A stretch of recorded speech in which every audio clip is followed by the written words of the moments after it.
It's supposed to feel.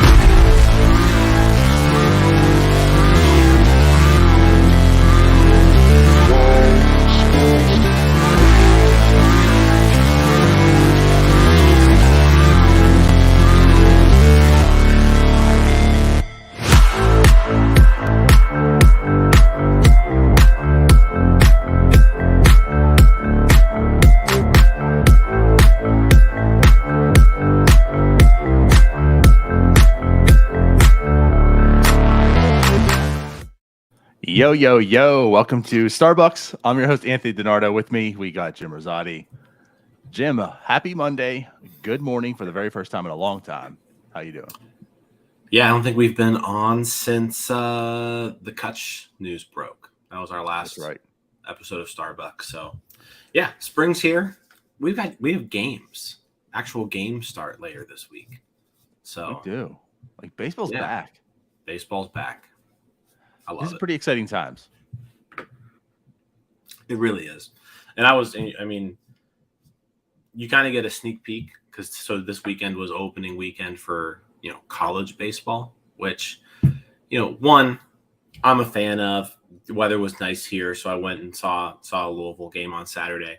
But then on top of that, Pirates have number one pick, so it's like there's a couple people who are worth watching right now. So yeah, it's exciting. It's exciting to actually watch real baseball again. It definitely is. Like you said, it is all back. Whether you're a college fan or not, I'm not quite the college fan. But like you said, it's Clemson's baseball here. The big thing though, Pirates have the number one overall pick. Jimothy, I don't know if you've heard. I don't know if you've seen anyone talk about who the Pirates would take at number one already on February 20th. But the Pirates do have the number one pick. So, I mean, there's definitely some interest and some intrigue on this upcoming college baseball season because that could help decipher who the Pirates take. Now, if you think it's just way too early to be talking about that like myself, then you're probably smart. but excuse me. Again, it's going to be nice to watch these players develop and see what happens, see what develops more or less as well. So this upcoming draft does approach, some insight. So, and you can do that, Jim. You can actually check out our YouTube page and see some of these guys. Yeah, so a little NS9 plug here, but North Shore 9 YouTube page. Every week you'll see, weekly Dylan Cruz highlights. Dylan Cruz, outfielder for LSU. He's kind of right now the consensus number one prospect in the draft. But on top of that, you'll also see some Chase Dollander highlights as well. So we've got his entire first start, pitcher for Tennessee, number one pitching prospect in the draft. His entire start is clipped up. You can see every at bat from his first start, and it takes you like 2.5 minutes. So, yeah, come to our page. We'll have plenty of draft content if you want that. But we're not really going to talk too much about that right now because we are still a ways away. But if you want your Dylan Cruz and Chase Dollander content, we got it for you. There you go. Yes, I like it. So let's move on and forward. So last week was last week was pitchers and catchers. Today, spring training is official. Everyone is in camp. So it's good to see. And that was, I think, Alex's biggest takeaway was seeing how many actual position players were in camp. But yeah, as of yesterday, everyone was there. Mm-hmm. You got to see all the pictures, all the videos, all the content from spring training. You know what, Jim, I'll say it's improved. It's not that grainy anymore. It's pretty up close these days. The quality's good. Thank you, Tim Cook. Thank you, everyone at Apple. It's definitely a little higher quality than a decade ago. There's still some clips though, because you've got to get your video behind a fence. So sometimes your camera's focusing on the fence, and then you got a blurry figure in the background. I've noticed some of that stuff, but yeah, it's getting a little bit better. I feel like now the camera improvement has improved enough that's not the biggest takeaway. You're not looking at thinking, oh my God, I can barely make this out. I feel like the camera, the video portion is pretty on point. So now the biggest takeaway is the audio portion, right? So the video is good enough that now you're hearing all the wind swirling and everything. It's like, oh my God, this audio is so terrible. So I feel like that's the next improvement on spring training videos. Yeah, that's what we need. We need like what are the microphones with the stick? Like, the boom. Yeah, we need more of those. Maybe they just install around Pirate City, just like a big wall to block wind. Maybe that's the trick. Wall. Build the wall. Build the wall. I'm down for it. Yeah. But yeah, it's cool. It's a great time of the year because spring training's back. So I don't know. I guess maybe there's some things we can talk about. Maybe let's wrap up some news and notes around Pirates. One of the biggest things is G-Man Choi. Obviously, the arbitration hearing. We already talked about he wasn't going to the WBC. But one of the things with that was the fact that he still isn't even under contract. He's got to go through arbitration. So that happened. The Pirates won. Now, albeit, I think based off, if we want to talk about projections, right? I mean, I think the Pirates, based off the projection, gave a very fair offer. So it wasn't anything I think most people felt like he didn't deserve in that aspect. He came in higher, of course, though, but the Pirates won the case. Yeah. So like arbitration champions, Pittsburgh Pirates. Right. No, this isn't the Pirates taking Brian Reynolds to arbitration. This is a totally separate situation here. I think the Pirates, I agree. The Pirates made an extremely fair offer to G-Man Choi. They actually offered over what people were projecting Choi to even make this season. So fair offer by the Pirates. I think Choi was just like, I'm making more than I was supposed to. Maybe I can make even a little bit more. John Drecker brought up a good point on Twitter the other day when we were talking about this from Pirates prospects. And yeah, I mean, maybe that's what happened here. Choi was like, you know what? They offered me more than what I kind of thought they were. So let's just go for more and see what happens. Like there's no harm in that. He didn't win his case. The Pirates won, but he'll be making $4.65 million at the end of the day, which is, again, a very fair number for G-Man Choi. Right. I agree. So there's that. Other than that, I don't think there was really a whole lot of news to talk about, Jim. Anything that you news? I mean, there's we've got like some best shape of our life content, coming up. So, definitely, yeah. Yeah. So I don't know if that's going to be a whole other segment later on in the show, but it looks like Hayes is among that category, which is cool to see. I saw Will Crow, best shape of his life as well. Lost 25 pounds this offseason. So I didn't see the Will Crow. Yeah, Will Crow lost 25 pounds. So yeah, between those two, Will Crow losing 25 pounds? Yeah, I mean, if Will Crow can lose 25 pounds and it helps out and he doesn't drop any velocity or anything like that, then sure. I mean, you want more athletic guys on the mound, I guess. But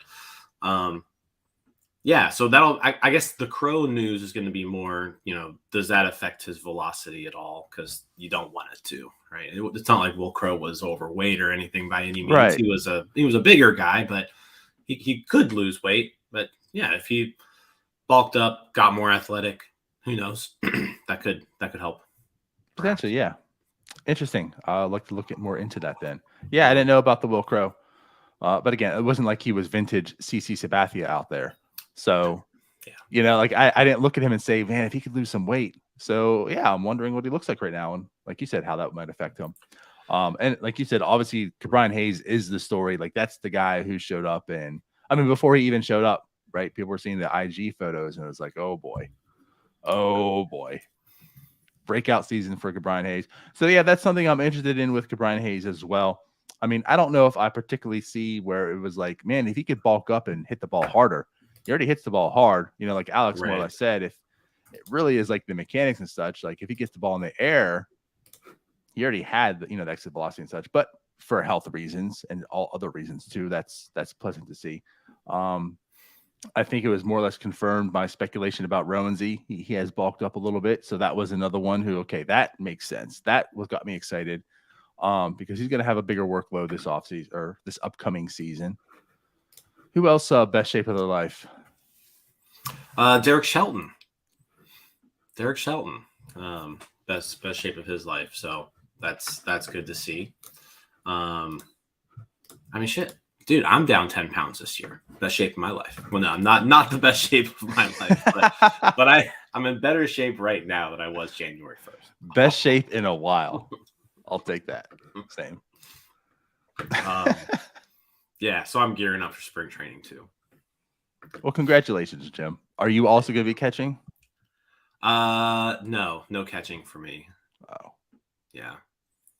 I tried it once. I was in an adult, this is just getting off at a tangent. I was in an adult men's baseball league, played 2 seasons in it. It was a 25 and over league.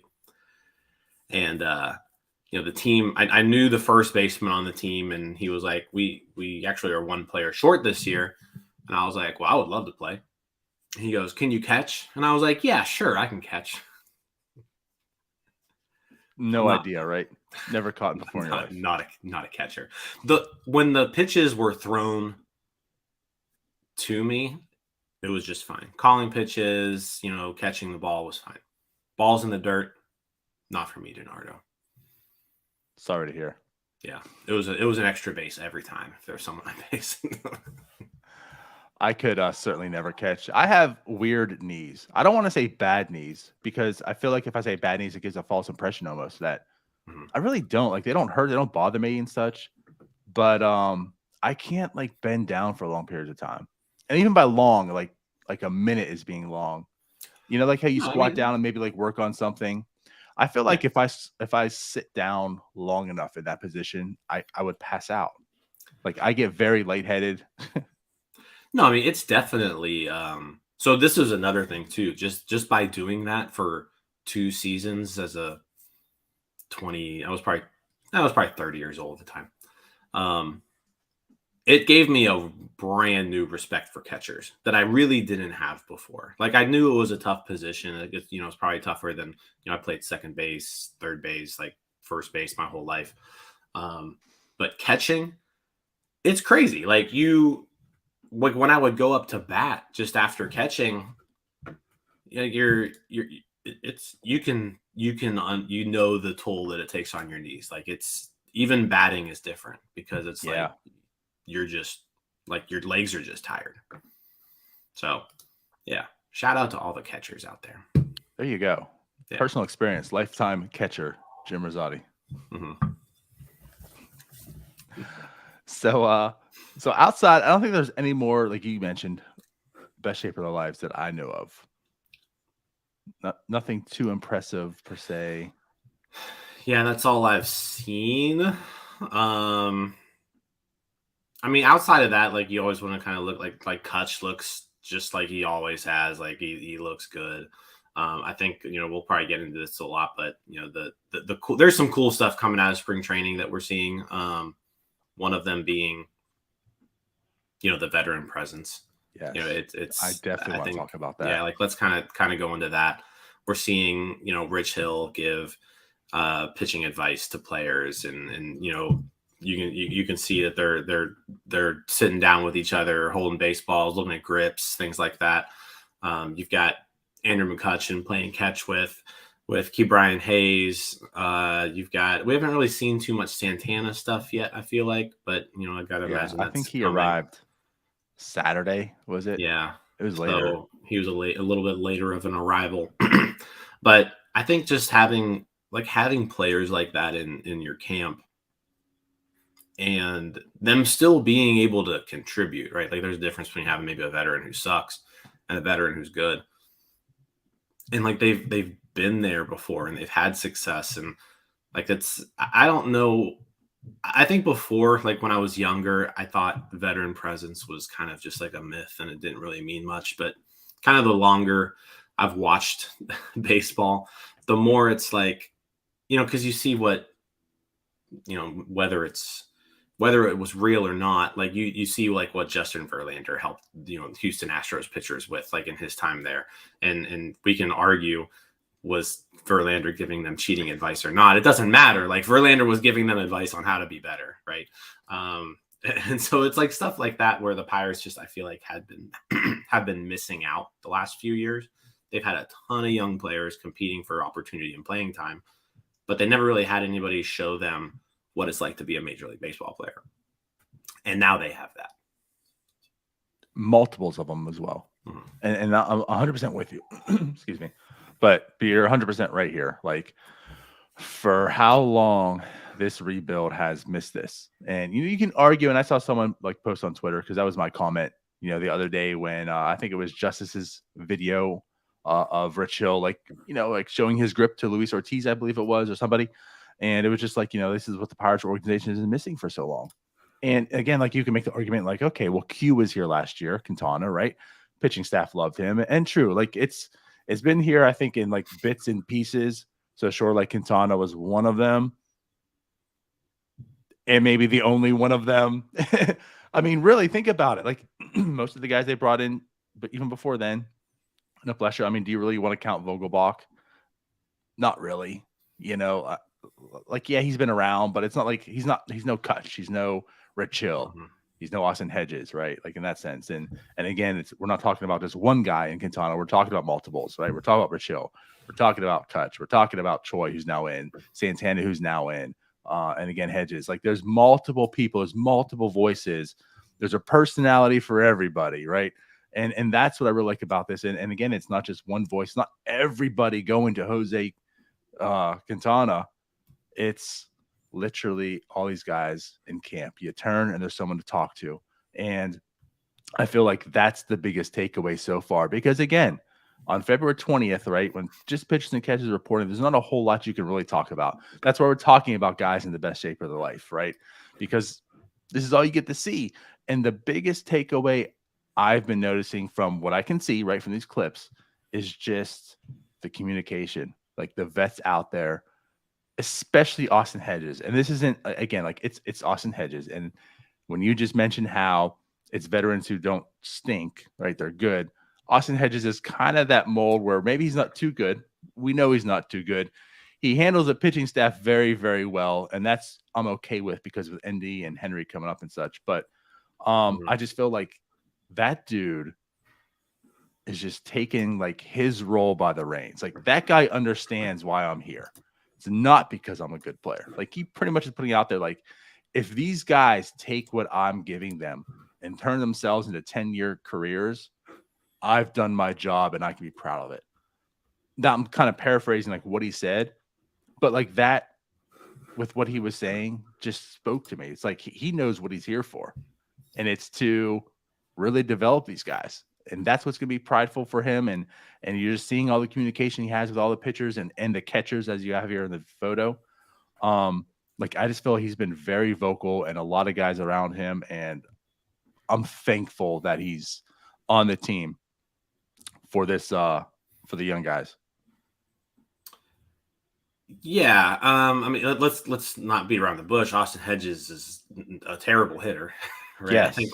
I think we did the math the other day, and I don't know if we said this on the show, but in the last 5 seasons, he is the worst hitter in Major League Baseball. So, that's not the type of value that he's going to bring to a team. But yeah, I mean, looking at this, you've got him right in the middle between your two guys that you're kind of banking on, taking over, not only the catcher position, but maybe another position, because you want both of these guys playing. But, you've got Henry Davis and Andy Rodriguez, and the more time I think they can spend with someone like Austin Hedges, who is good at handling a pitching staff, is good at communicating with pitchers, is good at framing, and just, everything that you want to see out of a catcher, not including the offensive part of the game, right? Austin Hedges does possess. And I'm not against Austin Hedges being on this team by any means. I think Austin Hedges would make a great backup catcher to Andy Rodriguez for opening day. Correct. Like, that's unfortunately, we'll probably have to go through 2 months of at least 2.5 months of Austin Hedges being the everyday starting catcher. But yeah, just like being able to spend an entire big league camp, Hedges with not only the pitchers, but with Davis and Andy Rodriguez, was just kind of a similar situation to last year. Like you heard that all last season, how much everyone loved Roberto Perez and how much he meant to everybody else. So just like I said, similar situation. And like I said, the Pirates are banking on these two guys being good and productive. Like they kind of have to be, right?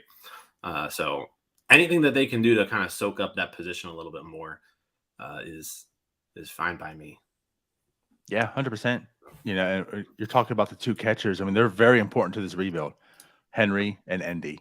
So him being in that position, like what he can teach them is very important, especially them being on the cusp. But I'm with you. Like, there's no argument. I think it would be ideal to have Endy as a starting catcher and Hedges as the backup, but it's not going to be that way to begin with. But the spin it is right on the pitching staff as well. You know, I think if you haven't seen like the Holderman video the Pirates put out there, that was kind of insightful in that, just like the way he works with pitchers, and you're hearing feedback that the pitchers are loving working with him. So again, for what it is, he's going to be a big part of the team in that aspect. Not production wise, it's behind the scene stuff. It's the stuff that this team has been missing for how long. So it's like I'm thankful that that's now part of this clubhouse, and that's just one of them. Again, like Rich Hill, there's another one, as Connor pointed out. It was Oviedo. He was probably showing the curveball too, I assume. But anyways, like just Rich Hill's been very, very vocal out there, and it seems as if he knows exactly what his role is as well. It's I'm still a productive pitcher. I'm out here to produce, but I have a lot of knowledge, and I'm gonna give everyone on this team as much as I can. So yeah, another pitcher. This is the one I was referring to. Just already, like what this team could maybe learn from him, as everyone came together and learned from Q last year. Like Rich Hill's got a lot of knowledge to soak up. Yeah, Rich Hill's been in the league for a long time. You know, the Pirates put out that video like year 19. This is year 19 for Rich Hill. And like he's had a lot of success. I think when he was originally signed, we went through it. Like he's had like 10 straight good seasons. Like it's not like he was just a flash in the pan. Like he's been good now he's been good to serviceable for a really long time now. So yeah, a lot of stuff that everybody can learn from Rich Hill. I mean, anytime you have what is he, 42? Yeah. Anytime I was going to say, you have to be pretty good for a decent long time to be 42 and still playing. Yeah, exactly. Like in order to be playing Major League Baseball at age 42, you've got to know some stuff, and you got to be good at executing that stuff. So yeah, the more you can soak in from Rich Hill, the more you can soak in from Austin Hedges. I think all around those two can be a positive for this pitching staff, which is pretty young. Like, I mean, you've got a lot of young guys that you're banking on in this pitching staff, not only in the rotation, but in the bullpen too. And let's be honest too, even the not so young guys, like think about Mitch Keller. He's not too young, but there's a lot that he can learn. Like he really hasn't had that guy around outside of like Quintana last year. You know, I mean, he's been much like how we talk about like Reynolds and Key and such. You know, it's like they've been on this team lost. Yeah. Learning on their own, right? Seeking help from other organizations and other players, Clay Holmes. So like Mitch Keller might not be young, but there's still a lot that he can learn from these guys too. Yeah. Also shout out to Justice, a friend of the show, Justice De Los Santos. Excellent photography so far this spring. Both of those photos were from him. Yes. Wonderful photos, even better captions. Good job, Justice. Yeah. Just wanted to make sure he got credit for those. Yes, for sure.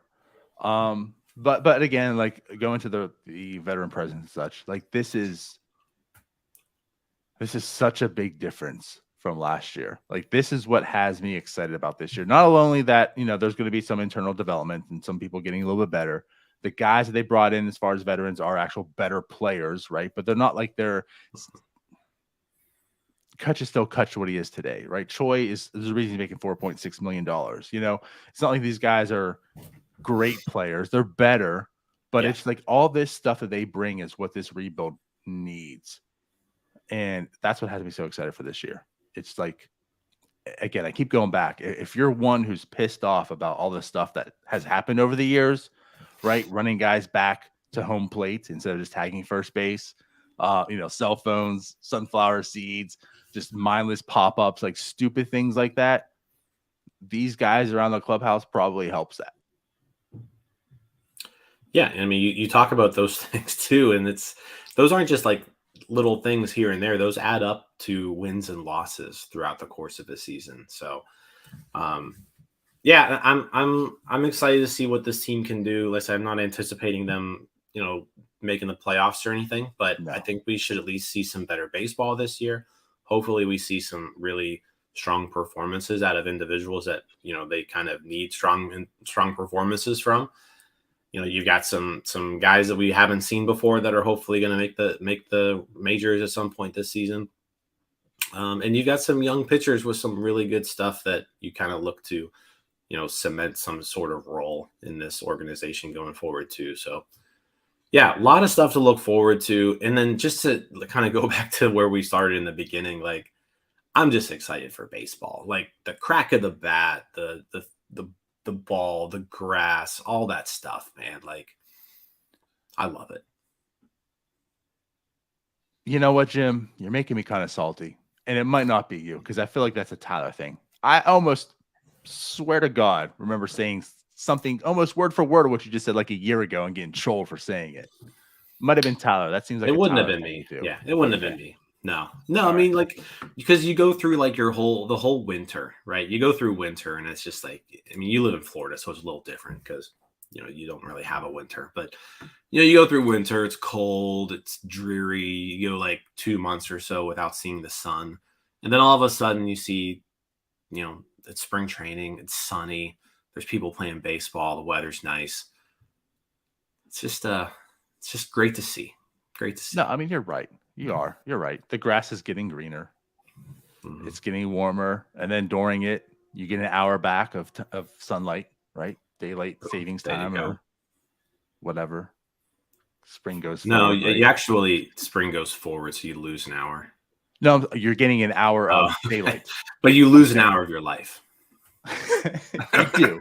That sucks. But you're talking about not seeing the sun, and You're right. you No, gain you're an right. hour of sun in that time frame. So, yeah, you're right. And hope is eternal, Exactly. unless Yeah, maybe you're not a Pirates eternal. fan, Not eternal, but right? it's But I'm there's a little hopeful bit. in the sense of again taking the season for what it is. Maybe just talk about that. Like, what makes this a successful season? Because clearly, it's not as if like playoffs are the expectation. It's not like okay, this team needs to make the playoffs. But like, what would you when we talk about this team in middle of October, right during wrap up? Like, how would you define if this season was a success? Because last year, I don't think was at all. We talked about it, Mhm. and we knew they weren't going to be good anyways, and they weren't good. What would make this team a success heading into this year? I think there's a handful of things that the Pirates kind of need to happen. One, they do need to take a step forward, like in the actual wins and loss column.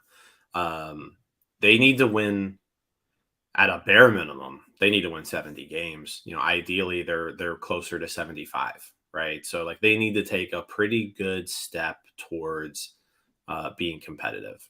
Because I mean, if you win 75 games this year, then next year you get 5 to 10 games better, and boom, you're a playoff contender, right? So And that's not like that huge jump. yeah, like that's something they need to do this year. They need to get as close to that 75 win mark as they possibly can. I think O'Neal Cruz needs to like that. He's a big story. Like he's a lot hinges on O'Neal Cruz with this organization. Like O'Neal Cruz, it would be really, really nice. Like, yeah, he's a StatCast darling. Everybody loves talking about him. Everybody loves watching him, and he is good. Like you look at his numbers last season, and you spread it out over a course of a season, and you will take that from O'Neal Cruz, right? But if O'Neal can take like that next step to where he becomes kind of like that next superstar, right? And he starts being mentioned in the same breath as people like Vladimir Guerrero Jr. and Tatis and Acuna. Like if he can somehow reach which that is his potential. Like Yes, we're talking about a 40 home run power guy. That's his potential. Like, so if he can take that step forward, then that will go a long way. I think Rowan Z. Contreras is a big guy to watch this year too. Like, can he get through the entire season healthy, and can he just kind of keep progressing and being a good major league starter? And then there's your prospects too that are kind of are they good? Are they not? And Henry Davis falls in that category. Nick Gonzalez falls in that category.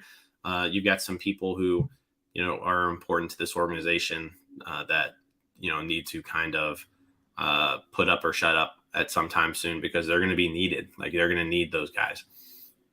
But yeah, I think this is a big year for them. This is a big year for Derek Shelton, because if they don't make that big jump, and if they don't see improvements from a player to player standpoint for the people who are important, this could be the last year Derek Shelton's the manager, right? And then you replace him with somebody who can do the job. But yeah, a lot of stuff to watch this year, honestly.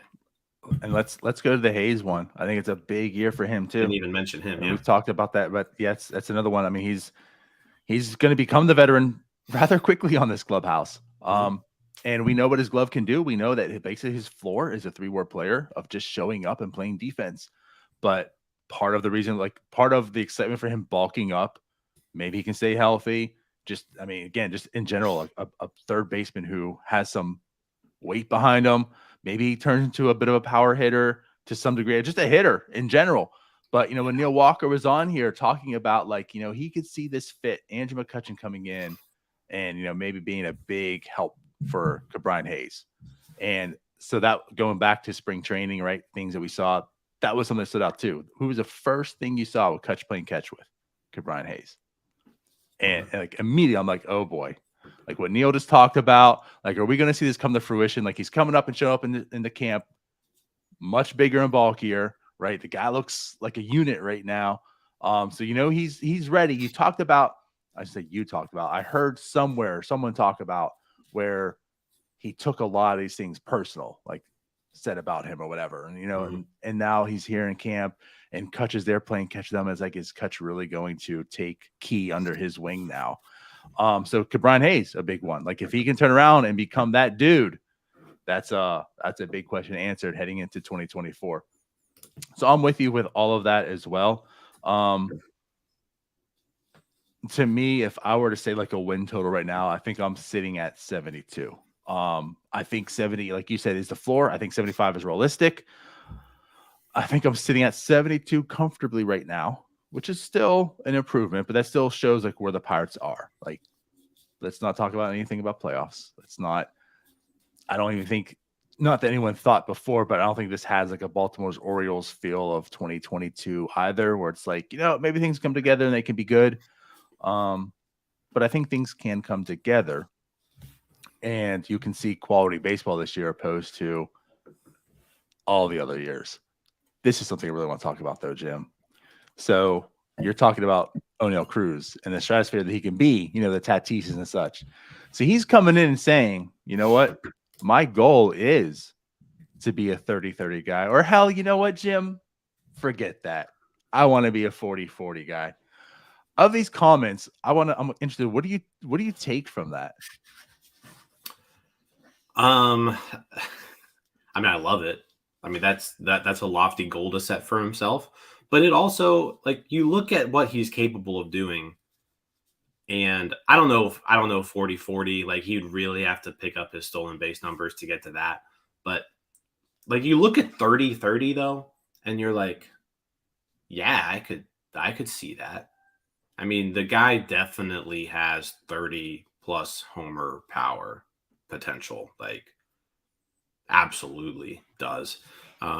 40 is probably, where his high end would be, but definitely 30.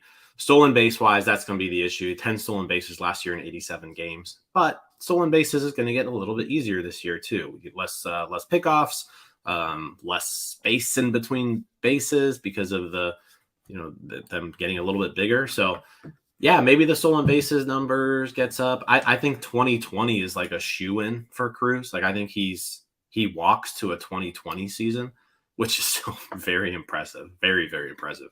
30-30 would be pretty amazing. But again, like, you look at him and you're like, yeah, he could do it. That's excuse me. That, I mean, for two things. For one, him saying this, like that's what you want your guy to say. Like, I don't want to come in camp and be like, well, just want to work on something. And that's not what Cruz is. Like maybe Brian Reynolds or Brian Hayes, right? They're softer spoken. Well, I just want to come in and do my best, whatever. Like this guy's coming in is like, listen, I want 30-30. I want to push myself. Like you're talking about the Tatises and Vlad and stuff. Like he wants to be that too. That's the thing. And that comes from even Shelton and Charrington. Like they talk about like he wants to be that dude. And so he's coming in camp and saying, I want to be a 30-30, 40-40. So for one, like you're saying, like he really wants to be this person. He has goals that may be lofty to you. But that's good. Like I want lofty goals, right? That's what I want to strive for. I don't want to come and say, oh no, Cruz won the 2020 season. Okay. So you don't really want to try hard. Like that's what you're telling me. Like if you want a 30-30, 40-40, you gotta try hard. But again, 30-30 does not seem outside the realm. Like it's as crazy as it sounds. Like when's the last Pirate has had a 30-30 season? And then you're talking about Ono Cruz in his second year, and it's like, oh yeah, like I see that. For one, with the power, like you're mentioning the 30 stolen or 30 home runs. I'm not saying you can do it in sleep, but like I think 30 is very obtainable. The stolen bases, right? He had 10 in only 87 games, but you're saying the bigger bags, which I think will help. But also, like he got on base 29% of the time last year. If he also develops and becomes a better player and does more of what he did his last month of the season, he's on base more. He has more. I'm not gonna say attempts, I guess, but more times he can make the attempt to get a stolen base. More opportunities. Yeah. I don't look at 30-30 and be like, that's dumb. It could happen. 40-40 might be a little rough. I can see the 40 home runs at some point. 40 stolen bases is still a lot of stolen bases, regardless. But I mean, he does have the speed. Like it's. I'm not saying like that will never happen in his career ever. It's probably not. It doesn't happen. That's why 40-40 Club is quite exclusive. That's why Jay-Z's club is called 40-40. So I'm not going to bank and put money on he can do it. But like 30-30, even the second year, if we're talking in the middle of October about his 30-30 season, I'm not shocked by it. Yeah. I mean, like I said, I think he walks to 2020. To answer your question, who the last Pirate 30-30 was, it was Barry Bonds. So it had to have been. There's nobody who's done it since then. Kutch would have gotten close maybe a couple times, but not.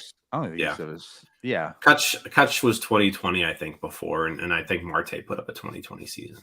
But yeah, 30-30. There's only a handful of guys in the league, again, who are even capable of doing a season like that. And it's Ronald Acuna Jr., Fernando Tatis, Julio Rodriguez, maybe like Kyle Tucker and Bobby Witt Jr. can be thrown in that mix as well. But like, that's the list. Like, that's it. And so O'Neal Cruz is in that list of guys who you can say realistically, he could do this. And that's a pretty crazy list to be with. It is. But I think a lot of it comes down, especially the stolen base part, is more is play discipline, right? How is he going to improve on that to get on base more, to have more stolen base attempts? So yeah, I definitely want to touch on that quote from him. That's all. Yeah. But I'm with you as far as like the productive season. I think it's just a lot on player development. Like that's player development. I'm not looking too much at wins and losses. Just the fact that, like you said, like there has to be some improvement. Like to me, 70 is like that floor, unless there's some crazy excuse that, well, this person got hurt, that person went to jail, which again, that's not outside the realm either. For this club in recent years. But you know what I mean? Like, unless there's some crazy outside excuse of why to get the 70 wins, like 70 should be that floor. It has to be.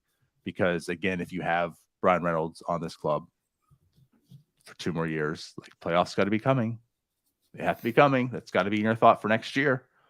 So so the wins and losses again don't mean too much, but to some degree in that aspect. But yeah, player development, like the catching side, like is there going to be an answer next year for catcher? Is Indy the answer? Does Davis have some answer to it. Like, can he help? Is he a baseball player? Is he a hitter? Yeah, that's got me excited. Yeah, I'm looking forward to games where, because this happened a lot last year, where I would get upset, the team wasn't playing well, and losing games that they should have won, and then you'd get some annoying person on Twitter who would be like, yeah, but it's actually a good thing they lost because then it increases their chances at the first overall pick. They're tanking, blah, blah, blah. I don't want to hear that anymore. I don't want that reply said to me ever again. I don't want any more tanking. I want to actually try to win baseball games. There you go. Yeah, there you go. We don't even need to explain why that's dumb on the team level, because you as a player or a manager should never go out there trying to lose, because I don't want losers in my clubhouse. Yeah. Maybe at a GM aspect, yes, and that's why you put those terrible players together, but I never want my players saying losing is okay. So let's just not have those conversations anymore this year. I'm good with that. I like it. All right. What else we got to talk about? That's it. That's it. Yeah. Now I'm excited. I booked a impromptu weekend down in Bradenton in a couple weeks, so yeah, I couldn't wait for our 1 week that we're going to be down there as a team. So I'll be down there in 2 weeks. I'm excited. I'm just with looking that forward said, to most likely, excuse me, Jeez. most likely I'll be there too. Yeah, so excited to watch some baseball. So we'll come down, watch some Phillies, and then of course in 4 weeks, March 19th, the 26th now. We're going to be down in Bradenton, the whole NS9 crew. And if you're down there that week, at some point that week, we're going to try to get like some sort of event together. Right. That's the hope. It's the plan. So, yeah. Plans can change, but that is the plan. Yep. Yeah. For sure. So hit us up. If you're going to be at the Phillies game in 2 weeks, we'll probably be at the game. Both of us. Jim will definitely be there. And then in a month, March 19th to the 26th, any of those games or just in Bradenton in general, we'll be down there. So let's have some fun. Hell yeah. All right. Well, other than that, then, appreciate you all watching. Check out the YouTube channel. It's going to be tons of content this spring and, of course, through the season as well. So if you haven't subscribed yet, do that, you dumb. And we'll see you guys later. Bye-bye. See you guys.